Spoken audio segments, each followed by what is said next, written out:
so maalleeni jaalalan fidu jaalalani bareecha malee jaalalan fidu jaalalti maallaqaan hin dhuftu nam tokko jaallatanii gaafa miidhamanii jedhanii lammaffaa nama biraa jaallachuudhaa fi onneen kan kootti kennuun didinan sodaadha. Wanni beekamu qabu jaalala jechuun jaalallee jechuu miti. Jaalalaa fi jaalalleen completely waan adda addaati. Mee maal gorsitaniin akka nama takkatti isin amma dhiirti akka keessanii takka yommuu waan akkanaa kana hojjettu gootu maaltu irraa eegama? Jaalala haarawatti itti dhufaa deemte eega jaalalleen isaa sun addaan baanii karaa biraa kutte booda namichi kun gara maraatutti deema sadarkaa ishii argachuu dandeenya irraa gaafa ga'e jaalalti isaa turu sun itti haadha. Qirtsiilee qaama kan keetirraa qabduuf si filachuu danda'a. Bifa keetiif, haala kee, istaayila kan kee waan hunda keetiif si jaalachuu danda'a. Garuu suni jaalalatti moggaafama. Jaalala gizee jaamu daabbaa qabaatteef, bifa bareedaa qabaatteef. Waan akka suuraa isaa ta'u, waan akka meeseejaa isaa ta'u, waan akka waan bakka itti deemtee illee wajjiniin bashannante sanarraa waan kanarraa yoo of qusatteetti ta'ee jedhee battalumatti nama kana irraanfachuu dandeessi ta'a. Yeroo haasa'u sitti bareedu gaafa deemtu intalti waan dabbaa qabdu waan kana wanni ati jaalatteef kanaafi malee jaalala guutuu san ta'uu dhabuu danda'a. Ammoo namni sun waan san qofa gaafa isarraa jaalatte jaalalti guutuun taatu.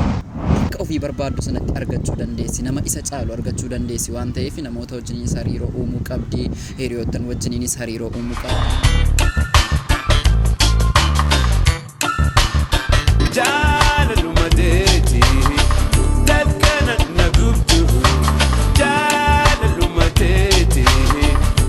Ashamaa harka fuunee kabajamtoota daawwattoota Fodex Entertainment qophii keenya akkuma beekamu qophii qara jaalalaati. Eegaan qophii qara jaalalaa bifa ajaa'ibaatiin isinii dhiyeessina.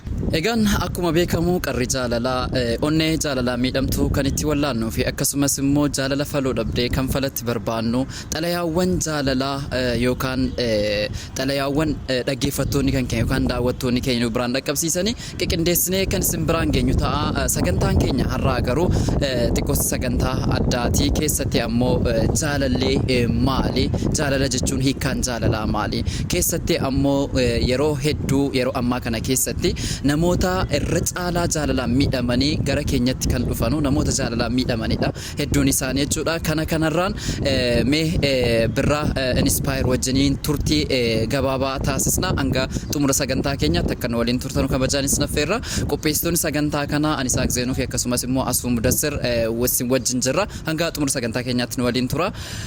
Egaa birraa baga nagaan nuftee waamicha keenya kabajjee asitti nu argamu keetiif guddaas galateeffanna.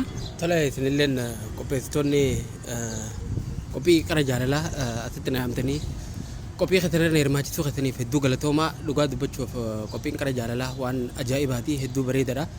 Akkaataan namoota jaalala keessatti ittiin rakkataniif ittiin wallaanaa jirtan takkaahuu gorsi isin laachafii jirtan namni kun baasee rakkoo isaanii isinitti fidee rakkoo sana immoo deemsisanii hawaasa biraatiif qoodaa jirtan akkasuma gorsi isin achirratti laachafii jirtan hedduu takka nama gammachiisaa waan bareedaa hojjechaa jirtanii anilleen asirratti isinii wajjin argamuu kiyyaaf hedduu takka gammachuu guddaa turte dhaga'ama. Egaa atis gaazexeessaadha. Gaazexeessaa keessa dabarfatee ammoo Forex miidiyaa irratti gahee guddaa nama taphataa jiru keessaa isa tokkodha. Hadha garuu keessummaa taatee kanatti asitti argamte. Akkuma beekamu birraani namoota dadammaqsuu keessatti gahee guddaa nama taphataa jiru jechuudha. Har'a immoo gaafiif deebii dhimma jaalalaatiin wal qabatee kan isa wajjiniin taasisnu ta'a. Jalqaba irratti birraa mee jaalala jechuun siif maali? Akka keetti jaalala jechuun maali? Akka walii galaatti ammoo jaalalli kun hiikkaan numti isaatu maali mee kanarraa kan jalqabnu ta'a? Talagaa hedduu takka galatoome. Jaalala jechuun hiikkaan isaa namoota garaagaraa birattis adda adda ta'uu danda'a. Waan jaalala jechuun hiikkaa tokko waan akkanaati jaanii kennuuf waan ulfaatu tokko sababni isaa jaalala jechuun waan guddaadha hedduu guddaadha. Ani ammoo akka kiyyatti jaalala jechuun kennaadha. Kennaa hoggan jedhu kennaa guddaa humna guddaa qabu tokko rabbiin ilma namaa hundaaf walqixa kenneedha. Kan hoggan jedhu ilma namaa kan addunyaarra jiru kana hundaaf jaalalti walqixa onnee isaa keessa kaa'ameef garuu namarraa namatti adda adda sababni itti adda adda ta'e namni kun jaalala gaafa fudhatu gariin fuudhetii dhukkee keessa kaa'ee gariin fuudhetii qooxii gubbaa kaa'ee kanaatu jaalala adda adda godha malee ilma namaa kana hundaaf jaalalti kennaa walqixa ilma namaatiif kenname tokko jaalalti rakkina keessattis bal'ina keessattis boo'icha keessatti qofla keessatti ilma namaa hundaaf yeroo mara waan jirudha. Gara biraatti wanni beekamu qabu jaalala jechuun jaalallee jechuu miti. Jaalalaa fi jaalalleen completely waan adda addaati. Jaalala jechuun barumsa, jaalallee jechuun ammoo akka barsiisaati. Barsiisaan tokko hoggaa deeme barumsi numa jira, barsiisaa biraatti dhufee barsiisaa. Jaalala jechuun jaalallee irra guddaadha. Waan sadarkaa jaalallee tokkotti madaalamu miti. Amma fakkeenyaaf nama tokko hoggaa agarru nama tokko hoggaa jaalatee nama saniin wal dhabe an jaalalumaa jibbee jaa hin danda'amu kun. Namichi dhufe kuni gara jireenya keetii dhufe kute garuu jaalalli onnee keessa waan ta'u waan rakkoo keessattis balloo keessattis yeroo rakkattus yeroo gadditus yeroo boochus yeroo qofaltus yeroo mara waan jiru. By the way namni hiyyeessate yoo ta'es yoo qabeenya qabaates wal qixa jaalalti ilma namaatiif kennamte. Kanaaf immoo fakkeenyi nuti uummanni Afrikaa hedduu rakkatoodha, hiyyeessaa. Jaalalti ammoo ni jaalanna, jaalalni kenninaa ni fudhanna. Akkasuma warri tujjaarri warri Awurooppaa fi Ameerikaatis akkasuma jaalalni jaalatanii jaalallee qabatanii bultii ijaarratanii waluma qixa jechuudha.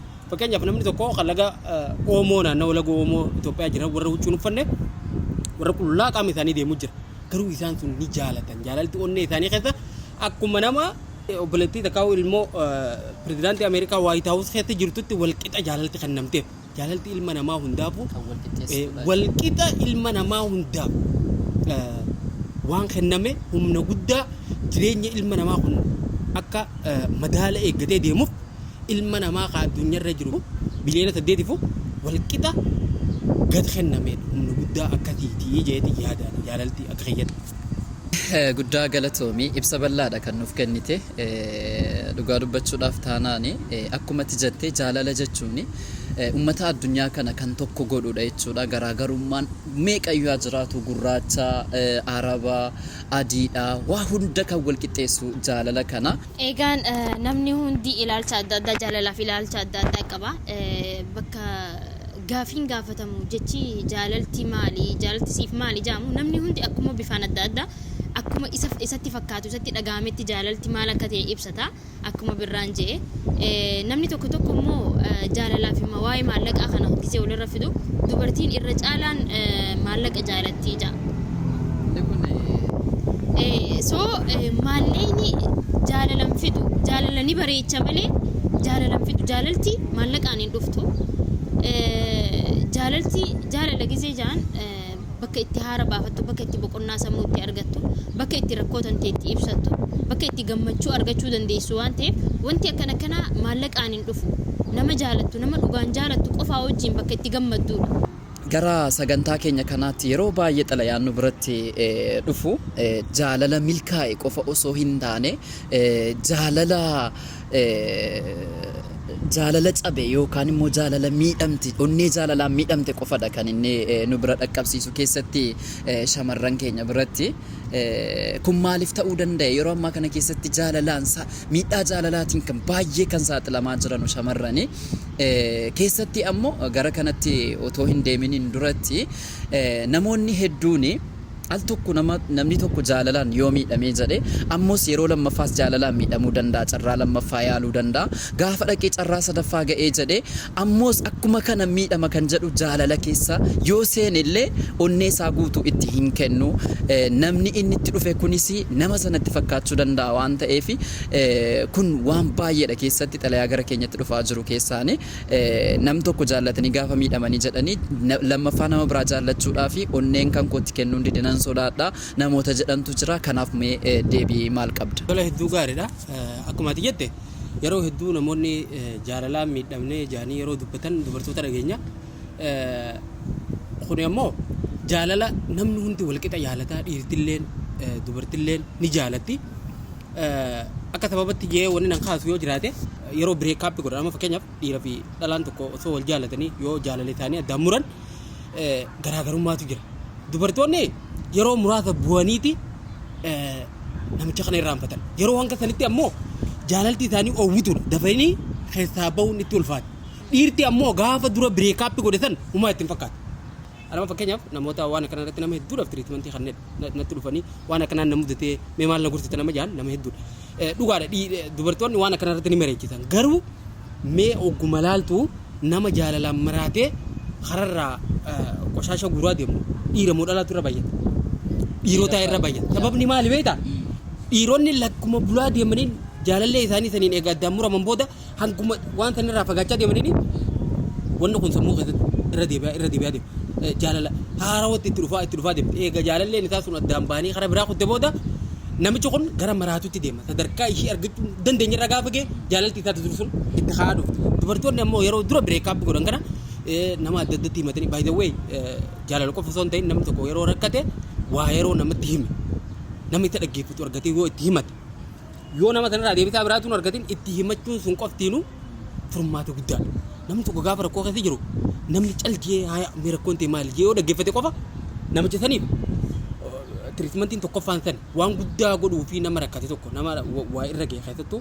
psychologically nama waan akkanaatiin miidhame dhaggeeffachuun waan guddaadha intalti tun dhuftee waan san himatuun akka nama qoricha sadarkaa duraa fudhateeti ishiidhaan deebitii ammoo waggaa waa irratti hidhaateef waan guddaadha ta'a dhiironni ammoo waan kana dhoksanii ta'a dhiirri tokko dubartii wajjin bireekaap godhe jechuun namatti himu calqee ta'a yeroo sanitti nama akka waan boonaa intala san dhiisee wujeeti akka waan boonuu fakkaata lakkuma bulaa deemuun wanni kun keessa guddachaa hanga qalbii isaa dhabuurraan geessu dubartoonni sababa kanaatiin fakkaata dubartoonni yeroo hedduu miidhamni jaanii wanni gabbaasaniif kanaaf garuu yeroo muraasa booda dubartoonni ni irraanfatanii dhiirti umrii isaa guutuu nama jawu akka dhugatti jaallate irraanfachuu hin danda'u kana na fakkaatan akka asumaanuu dubartii hunda inni ilaalatu dubartiin ni jirti tabiraa ta'e irraanfachuu hin dandeenyes numa jirti akkasuma tanuma dura dursoo gaafa bireekaap fudhattu sanitti ta irraanfattus ni jirti tan irraanfannillee ni jirti hatta jireenya biraa eegaluudhaaf isa dura dhiifte san hedduu itti jabaata nama san irraanfattee nama san dhiiftee akka isa wajjin deemuu turte san nama biraatti wajjin eegaluudhaaf yeroo itti fudhata haa ta'u garuu yoo nama cimaa taatee nama kaayyoo qabu taatee nama gartee kaayyoo ishii bakkaan gahuu fadhu taate immoo waan san irra ni dabarti jeetii yaada irra guddaan waan dubartoonni keenya waan akkana kanatu isaan miidha asumaanoo obboleettii xiqqee takkaa jira maqaa ishii nan kaasin jettee jirti gaafii gaafatte amna dheeraa jaalallee ishiitii wajjin wal jaalachuu turan yeroo kana keessatti amna dheeraa osuma wal jaalatanii gaafa inni fuudhuu barbaadutti manguddoo erkatutti faamiliin ishiidhaa diddee deebi'ee immoo lammata ishiilleen amansiistee faamilii amma ergadhu hayaanii ja'anii jennaan hayaaniin ergadhaa jeetuma osuma hojii jiranii ishii dhiisee jireenya biraa faa eegalaa dhalaa hedduu wajjin haasawa dhalaa hedduu dubbisa gaafa xiqqishoo ishee wajjin adda ba'ee ture deebi'eet ishitti dhufa deebi'ee ishitti dhufeetiti ishii kadhatee ishii wajjin baqqaansee wajjin jiraachuu barbaada jee irra deebi'ee ishii tana gartee sossobatee itti deebi'a ishiin dhugaa seetee fudhattee ammallee isumaa wajjin jiraachuu eegalti ammas akkanuma eegaleetuma osuma akkana jiru ammas jireenya biraa ishii dhiisee deema jechuudha kuni maaliif uumama ammasiin ishiin wanni rakkoo ishiitti ta'e akkamittiin irraanfachuu danda'a inni gizee hunda deemee na deebi'a ani immoo isa irraanfachuu dadhabe eefa adda baane baatii sadii geenyee jirra isa irraanfachuudhaaf maal godhuu danda'a namni kun nama naa ta'uu miti jette mee maal gorsitaniin akka nama takkatti isin amma dhiirti akka keessanii takka yommuu waan akkanaa kana hojjettu gootu maaltu irraa eegama maal godhuu qabasi ishii yoo maal godhuu qabdi dhaamsa tokko kanniif mee ani waa'ee jaalalaa kanarratti akkamitti ilaalaa amma dhiira fi dubartii osoo hin ta'in dhugaadha wanni obboleettii keenya mudate akkuma jirutti ta'e jaalala hoggaa jaan kana namni waan hoodhu jaanii fudhatan itti fakkaata nama hedduu garuu ani jaalala kan hubadhu akkasitti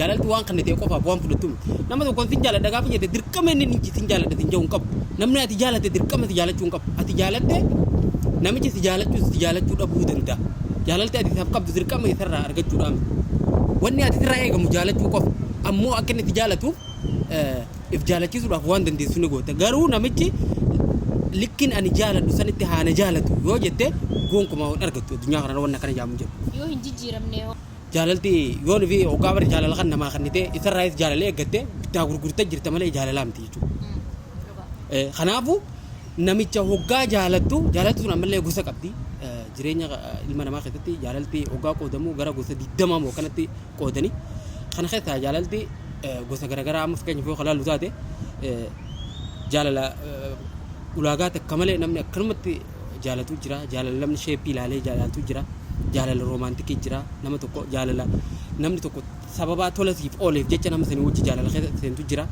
jaalala sabaan namni sabaa kee waan ta'eef sabboonaa waan ta'eef amantiidhaan waan amantii jabeessuu qofaaf jaalatu jira so jaalala garaa akkanaatu jira gaafa akkasiisan namicha wanni ati jaalatuuf waan inni qabeenya qabuuf jaalachuu dandeessa waan inni yeroo haasa'u sitti bareeduuf gaafa deemtu intalti waan dabbaa qabdu waan kana wanni ati jaalatteef kanaafi malee jaalala guutuu san ta'uu dhabuu danda'a ammoo namni sun waan san qofa gaafa isarraa jaalatte jaalalti guutuun taatu so namichi ati jaalatu kuni namichi takka ati jaalatu kuni waan takka qofaaf yoo ati jaalatu taate rakkoon akkanaa uumamuu dandeessa waan takka san qofa isarraa jaalata gara biraatiin ammoo waan biraa jaalatu danda'a fakkeenyaaf qaama keetirraa waan takka yoo jaalate qaama nama biraarraa waan biraa kan jaalatu yoo ta'e intala dubartii biraatti cinaan jaalachuu danda'a so namichi kun intalti tun maal akkanan jaaladhutti gurbaan kun haana jaalatu jechuun dandeessu akka ifii jaalatu qofatti jaalachuudha hanga dandeessutti ammoo abbaa manaa takkaa'u jaalallee ishii qabachuudhaaf akkaataa inni barbaatutti waliin jiraachuudhaaf tattaaffii godhuudha malee inni dirqama namni tokko gaafa ati jaalatu akka ati jaalattu si jaalachuu danda'a jee hin amanu jechuu kiyya. Amma bakka tanatti wanni ishiin nu gaafatte inni bar gizee itti deebi'uttis ta'e gaafa hojii jiran bar akka jaalatutti hojii jiraatu turanii. Amma garuu gizee hunda nin jaaladha bakka naa wajjin taa'ee jettee gaafa yaaddetti ishii dhiisee bakka biraa dhaqa dhalaa hedduu wajjin haasa'uu guddisaa. Akkamiin godhaa namni kun dhugaan na jaalata aarsaa kafartee jirti. Isaa wajjin jiraachuudhaaf amala isaa kana hatta amala isaa jijjiiruudhaaf yaaliin goonee jeeni waan hin danda'u godheetiin jira garuu amalli isaa kun nama jijjiiramuu miti naan jette. Hoggaa kana an akka ilaalcha kiyyaatti wanni ani ishiidhaaf dhaamu yoo jiraatte gonkumaa inni kun jaalala waan ja'an san ishiidhaaf hin qabu. Nam tokko bareedumina keetiif si filachuu danda'a. Qirtsiilee qaama kan keetirraa qabduuf si filachuu danda'a. Bifa keetiif haala kee istaayila kan kee waan hunda keetiif si jaalachuu danda'a. Garuu suni jaalalatti moggaafamu. Jaalala gizee jaamu daabbaa qabaatteef bifa bareedaa qabaatteef miti. Eenyummaa kee amala kan kee dhala dubartii kaayyoo qabdu ta'uu kan kee waanuma hunda keetii wajjin amala fokkotallee osoo qabaatte namni dhugaan si jaalatu amala fokkotaa kan keetii wajjin si jaalata. Hin filatu jechuun qobatti amalli kan kee kun bareedaa miti amala kana dhiisii siin hin jiru namni si jaalatu jechuudha.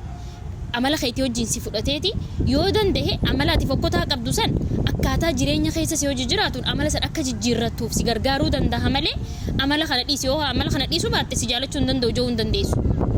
Kuni amma akka kiyyaatti jaalala osoo hin taane baalagummaadha. Nama onnee irraa si jaalatu tokko wajjin jiraachuu eegaltee tarii dhiiftee biraa deemta akkanumatti gaafii takka malee. Dhiiftee biraa deemtee ishiin kun maaltu maal ta'e jettee osoo hin beekne gaafa kaan guyyaa keessaatti deebita. Dubartiin teenya irra guddaan ishii rakkoon ishiidha. Nama jaalattuun gaafa olloltu sanitti waa hedduu haasofti. Gaafa inni ishiin jaalattu sun dhufee dhiifama gaafate takka ammoo gartee rakkoo jirtu san furuu barbaadetti onneen ishii bana. Hayyamamtuudha jechuudha. Siigalee waanni kun akka hin taane takka ammoo inni wanti inni hojjechaa jiru kun sirriidha. Ishii yoo maal godhuu qabdi nama kana nama bara aarsaa kafaltee wajjin jiraachuu qabdu jira. Namni ati aarsaa kafaltee fi jireenya kee dabarsitee wajjin jiraachuu qabdu nama akkuma keetitti gartee bakka san bu'ee si jaalatu yeroo siif kennu si wajjin yeroo dabarsu si kabaju jaalala keetiif amanamummaa qabaate nama amanamaa yoo ta'e aarsaa kafaluu qabdu san kafaltee hatta amala badallee yoo qabaate dhiisisuu dandeessa. Nama akkanaa nama sin jaaladha jeesee wajjin dhufee jiraate gaafa ati salachaate si dhiisee deema. Gaafa si dhiisee deemee tabiraate wajjin jiraate ammallee haarootti si yaada jechuudha. Haarootti deebee si wajjin jiraata. Kana jechuun namni kun jireenya kan kee keessatti siif hin ta'u jireenya kan kee keessa guutumaan guututti baasiidha. Baaseetiin jira garuu irraanfachuu dadhabe irraanfachuudhaaf maaliin godhuu qabaa yoo jaame akka nama takkatti nama jaalatu takka irraanfachuudhaaf hammeenyi isaa yaaduu hin qabdu hamtus itti yaaduu hin qabdu akka nama takkatti bakka karaa nagayaatiin isaa wajjin haasoyiti karaa nagayaatiin akkana naaf ati waliif hin taanu akkatti adda haa baanu. Akkanaatis jireenya kee jiraadhu anis jireenya kiyyaan jiraadhaa jechuudha. Karaa nagayaatiin haasawanii sheenillee kan qabnetti yoo addaan mata adda gurratan bareedaa jeetii yaada. An akka yaada kiyyatti jechuudha. Yeroo baay'ee waan akkanaati kan nu mudatu laal akkuma tamma jetteetti namni tokko yeroo barbaade yeroo ofii fedhe sitti dhufee yeroo ofii fedhe sirraa gaafa deeme ammoos gaafa barbaade jedhe ammoos ati bakka tokko teessee eegda gaafa barbaade kan sitti deebi'u yoo ta'ee jedhe namni kun fedhii wayiitiif si barbaada malee namummaa kan keetiif yookaan wajjin jiraachuudhaaf si barbaadu waan ta'eefi nama kana irraanfachuudhaaf wanti gochuudhaa qabu wanti hin irraanfatamin hin jiru. Ilma namaati waan baay'ee keessa dabarfannee jirra. Har'a erga gaafa dhalannee kaane wanti nu keessa dabarfadhe hadhaas hin geenye hin jiru. Hadha jiraannaa kaleessa waan jiraanna irraa barannee boritti tarkaanfannee kan jiraannu ta'a. Eenyuun namaatu jireenya keessa jiraate keessatti itti miidhameera ta'uu danda'a, itti milkaa'eera ta'uu danda'a waan ta'eef jalqaba irratti kutannoo qabaachuu qabdi. Namni kun guutummaan guutuutti akka isiidhaaf hin taane, akka amala hin qabne, akka yeroo barbaade deemee yeroo barbaade galu hubachuun numtinuyyuu waan tokko waan ta'eef of keessatti kutannoo qabaattee nan dhiisa namni kun naaf hin ta'u jettee of keessatti dura of amansiisuu qabdi. Sana booda gaafa of amansiistee jettee isiinis shamarran tokko namoota wajjiniin hariiroo uumuu dandeessi. Nama akka ofii barbaaddu sanatti argachuu dandeessi. Nama isa caalu argachuu dandeessi waan ta'eef namoota wajjiniinis hariiroo uumuu qabdi. Hiriyoottan wajjiniinis hariiroo uumuu qabdi. Waan isa wajjiniin dabarsite tokko waan akka suuraa isaa ta'u, waan akka miseejaa isaa ta'u, waan bakka itti deemtee illee wajjiniin bashannante sanarraa waan kanarraa yoo of qusatteetti ta'ee jedhe battalumatti nama kana irraanfachuu dandeessi ta'a. Birra dhumarratti sagantaa qara jaalalaa torban hojjenne torban lamaan kana hojjenne jalatti shamarran tokko birraarraa jaalalli naqabee jira. Jaalalli hedduu naqabee jira waan ta'eef osooni kiloroksiidhaan uffata koo huccuu kan koo kiloroksiidhaan hin miicciniin duratti malanaaf malaa jetteetti maal dabarsitaan bareeda uffata dura xuraa'ee jiru kiloroksi yoo dhiqattee bareeda uffata hunda adiitti deebisaa fi bareeda ishiin araada namni tokko kiloroksi ni duwina yaa ishiin uffata namichitee by the way wannummaan kiloroksi uumamee huccuun dhiquudhaaf himi wannummaan inni uumameefu waanuma bareedarra jirta jabaadhu mana madam jiraattee lafallee kiloroksi dhiqi uffata keetillee dhiqi jabaadhu dhuguun ammoo dhoorkaadha kiloroksi dhugini uffata miiccachuu itti fufee malee dhumarratti bee walumaa galatti dhaamsa. Seenaa jaalalaa namaaf dabarsuun ani akka mataa kiyyaatti yoon seenaa jaalalaa qabaadhe seenaan jaalalaa kiyya kun namaaf fakkeenya ni ta'a yoo yaade akka namaaf fakkeenya ta'u namaaf jireenya bakka akka ifiraa jijjiiran ta'uudhaaf seenaa jaalalaan qabu kana dabarsee nama biraatiif kennuu ibsuu danda'uun qaba. Wanni kun Oromoo biratti hin baratamne waa'ee jaalalaatii fi waan akka dakkanaa waliif ibsuu rakkoo jaalalaa himachuu gaafachuun Oromoo biratti hin baratamne. Wanni kun haa baratamu jeetiin yaada qaba. Nam tokko immoo jaalalaa fi nama tokko dinqisiifachuun namni tokko isinitti das isin je'uu fi jaalalti walitti isin fakkaatteeti nama ilaaltanii das isin je'u tokko nin jaaladha jettanii if shakkisiistanii maqaa jaalalaa balleessaa jirtanii. Nam tokko immoo namni garii yeroo ammaan tanaa kana jaalalli afaaniin malee gochaan hin jiru dhugatti hin jiru jaanii amananii jiran. Namni akkasii sun ifii teetiif waan hin jaalatiniif ifii teetiif jaalalti dhugaasu waan si qabdee hin beeyneef jecha ifii kee qofarra dhaabbattee jaalalti yeroo ammaan tanaa hin jirtu jechuu hin dandeessu. Addunyaa tanarratti namoonni jaalalaan jireenya bultii, jireenya gammachuu, ilmaan horanii jiraataa jiran kun hundi waan isaan jidduu jaalalti dhugaa jirtuu fi amna dheeraa bifa kanaan jiraataa jiran. Namni biraa yoo jaalalti dhugaa isa hin qabne sababa nama biraa saniin jaalalti hin jirtu ja'amuun dogongora jeetii yaada kam jettan? Jaalalaa fi jaalalleen adda addaa akkuma reefu tana jenne sani namni tokko nama kijibee takka nama gane jaalalti hin jirtu jechuudha miti. Kati gane namicha malee jaalalaa miti. Jaalalti gara biraatti rogaa ibsamu nama jaalachuu jechuun if jaalachuudha. Sababni dhiirti tokko dhalaa jaalatuuf takka dubartiin takka dhiira jaalatuuf waan if jaalatuuf intala bareedduu takka gaafa garte nama gaarii tokko gaafa garte amala bareedaa qabdu sheepii bareedaa qabdu tantee godhatu waan barbaadduuf intalti sun xiyyeewoota maalirraa ka'e if waan haalan jaalatuuf hinaaffaan maalirraa dhufu ana malee namni biraa nama kana akka tuqu akka hin barbaadu akka ishiin nama biraa jaalatu namni biraa akka jalaan fudhanne waan barbaadduuf if jaalachuurraa jaalala jechuun maaluu jalqaba namni waan if jaalatuufi jaalala keessa ta'e waan biraa jaalatu kayfii godhachuuf jechuudha. So waan tokko ammas gaafa jaalala keessatti gootu kennaalee garaagaraa namaa kennitu oolmaa garaagaraa namaa ooltu akka waan namichaa gootetti osoo hin taane waan namicha ta'u waan jaalattuuf waan if jaalattuuf nama if jaalattu kanaaf waa godhuun if jaalachuudha waan ta'eef gammachuu nama saniitti gammadde waan ta'eef fakkeenyaaf jaalalleen ta'e yoo gammadde dassi jaa kennaa tokko kennitee fi bara sarpiraayiz gaafa gootu gammachuu ishii san keessatti ati gammada ishii gammachiisu sanitti ati gammada so wanni jaalala keessatti ati goote namichaaf osoo hin taane jaalala keetiif goote mataa keetiif godhatte ifi gammadu gammachuu jaalallee keetii san arguudhaafi waan san goote gaafa namni tokko si gane abaluu akkasana godhe jaanii jaalala guutuu jibbu dhiirti ammaa akkasi jaanii guutuu farrajuu dubartiin ammaa baalageedha qabeenya feeti miraam jaanii osoo farrajuu hin taane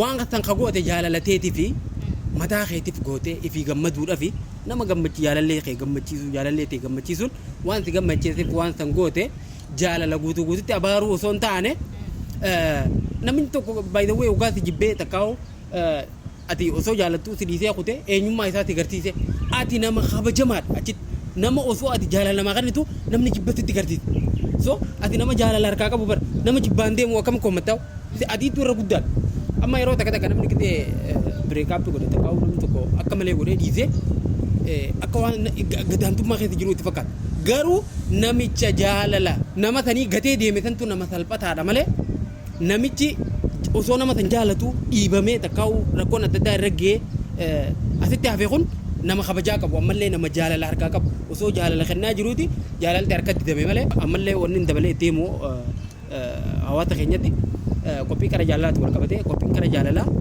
waan ajaa'ibaati hedduu bareedaadha wanni kun hawaasa keessatti baratamuu qaba jaalala keessatti mudannooleen garagaraa nama mudatti jaalala qofa osoo hin taane ilma namaa rakkoo garagaraatu mudata ammoo jaalala wal qabattu namni hedduun dho'iseeti ta'an yeroo hedduu waan jaalala keessatti nama mudatee akka hawaasa keenyatti baatanii dubbatuun akka sheemii tokko ilaalama garuu namni waan itti mudate kanarraa yoo baratte hedduu waan bareedaadha gara biraatiin waan keessa jiru kana yoo ol baaftee dubbatte ani amma nama tokko waggaa 4 osoo waan isarra ga'e hin himatin natti hime yeroo dura wal dubbifnee boqonnaa sammuu argateen beeka waan san miidiyaa irratti illee baatin naan jaanii hedduu waan hamaadha isinitti himuun barbaadu garuu waggaa 4 guutuu namni suni waggaa tokko akka nama maraatutti ulaan itti cufatamee taa'aa ture samboo deegachirraa bahee illee biyyarraa bahee amma biyya arabaa jirti garuu yeroo dura wal dubbisneeni namni sun boqonnaa sammuu argatee akka rafee natti waan kana namatti himuunu waan guddaadha waan bareedaadha ifiifuu namatti himachuun sunu dhukkuba kan keessatti kun namaaf gaafa qooddatte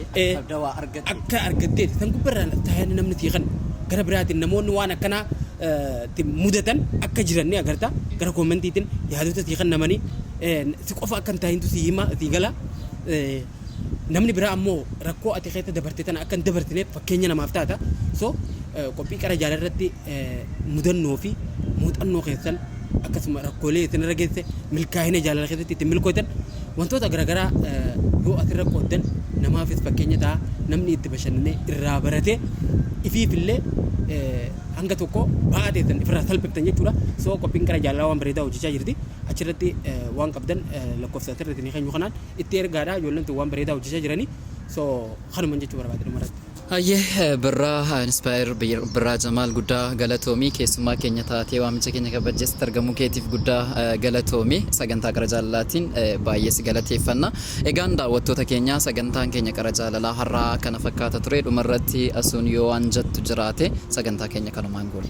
Akkasiigaa qophiin keenya kan har'aa kan qara jaalalaa bifa ajaa'ibaatiin birraan inspire nuuf affeeramee kabajaadhaan asitti nu dhiyaatu isaatiif hedduu haa galatoomu qophiin har'a qabannee isiniif dhiyaannee bifa kanaan akkana fakkaata haga qophii biraatiin walitti deebinutti sagantaan keenya asumarratti xumurama turtii gaarii.